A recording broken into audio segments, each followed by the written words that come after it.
कहानी शुरू होती है फ्राइडे द 13 को। हम दो डिटेक्टिव्स को देखते हैं जो एक लड़की से अभी हाल ही में हुए एक मैसेकर के बारे में पूछताछ कर रहे थे, यानी कत्लेआम के बारे में। ये लड़की उस मैसेकर से जिंदा बचकर निकली है, इसलिए पूरी कहानी जानने के लिए हमें पीछे जाना होगा। मैसेकर एक आर्केड में हुआ था जहाँ गेम्स वगैरह खेली जाती है।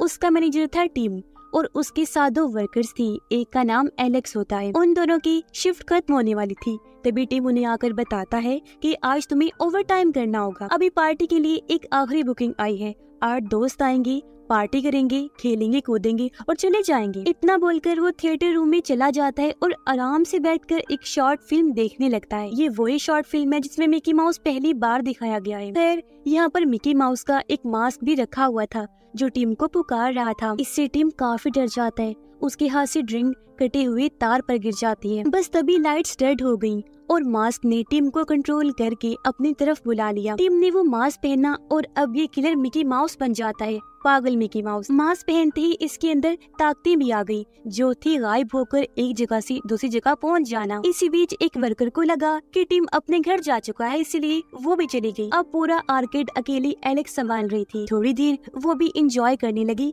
कि तभी फोन बजा और जब उसने फोन उठाया तो कोई नहीं बोलता। असल में टिम यानी मिकी उसके साथ खेल रहा था। उसे सीटी बजने की आवाज सुनाई देने लगी, जिसका पीछा करते हुए वो मिकी तक पहुंच जाती है, जो कि जंजीरों से दरवाजों को लॉक कर रहा था। उसे देखकर एलेक्स वापस भाग गई तो उसके दोस्तों ने उसे हैरान कर दिया, उसे सरप्राइज देकर। ये वही 8 दोस्त थे। दरअसल इन्होंने एलेक्स की बर्थडे पार्टी के लिए बुकिंग की थी। हालांकि एलेक्स का बर्थडे अभी कई हफ्तों बाद था, फिर भी ये दोस्त हैं और जिसने पार्टी अरेंज की वो है मार्कस, क्योंकि ये बचपन से ही एलेक्स को पसंद करता है।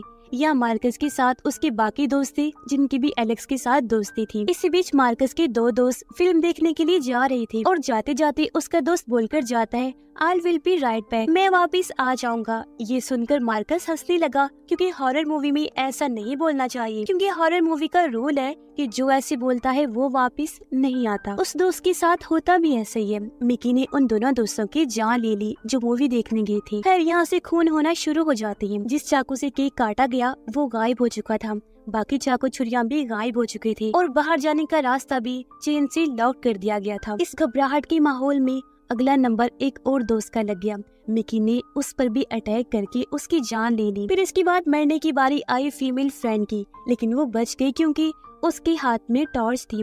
मिकी टॉर्च की लाइट से डरता है, उस लाइट में वो गायब नहीं हो सकता। वो उस लड़की से दूर भागा तो दूसरी फीमेल फ्रेंड उसके पास आ गई। मिकी ने दूर से चाकू झटका तब उसके ऊपर खून फेंक दिया, जिस वजह से वो मरी नहीं, टाइम पर भाग जाती है। इस बीच मार्कस और एलेक्स का प्यार मोहब्बत भी बढ़ रहा था। उनकी दोस्त ने जाकर बता दिया कि मामला थोड़ा सीरियस चल रहा है, यहाँ बहुत बड़ी गड़बड़ है। ये सुनकर एलेक्स ऑफिस में गई पुलिस को फोन करने के लिए, लेकिन कंप्यूटर पर भी मिकी ही बैठा हुआ था। फोन किया तो वहाँ भी वही बोल रहा था और लोगों को मारने के लिए वो 7 वाली बार में भी पहुँच गया। लोगों के पास एक एक करके उन्हें भी मारकर फिर से वापस आ गया। फिर गया एलेक्स के दोस्त के पास जो अपनी धुन में ही मगन राइड पर बैठा हुआ था, पर तभी मिकी उसे गोल गोल घुमाकर राइड के चक्रों में फंसा देता है। एलेक्स, मार्कस और उनकी दोस्त को 2 दोस्तों की लाशें मिल चुकी थी, जिन्हें देखकर इतना तो क्लियर हो चुका था कि अब यहाँ से निकलना बहुत जरूरी हो गया है। और सबसे जरूरी बात कि अलग नहीं होना। एक फीमेल फ्रेंड बड़ी आराम से VR गेम खेल रही थी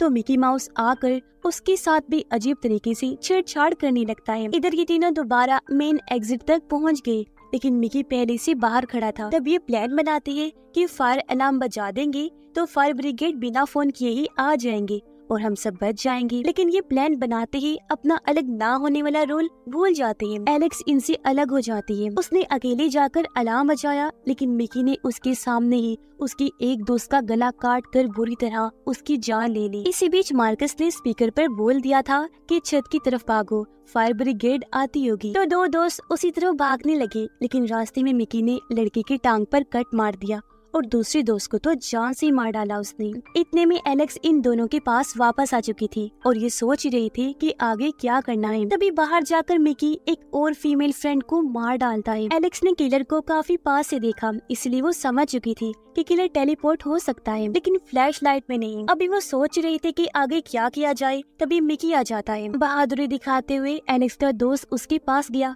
जाहिर है उसकी मौत तो पक्की थी। मिकी ने उसकी भी जान ले ली। एलेक्स ने फौरन मिकी पर टॉर्च मार दी, पर इस बार मिकी ने कुछ अलग ही करके दिखाया। भागने की बजाय उसने हमला करके उस टॉर्च की लाइट को रेड कर दिया और एलेक्स की गर्दन उड़ा दी। और सबसे बुरी मौत यहाँ एलेक्स की हो गई। और अब मिकी एक दो दोस्त जो बचे हैं उनको भी नहीं छोड़ेगा, मौत की नींद सुला देगा। और इसी हॉरर भरी एंडिंग के साथ ही ये कहानी इधर ही खत्म हो जाती है।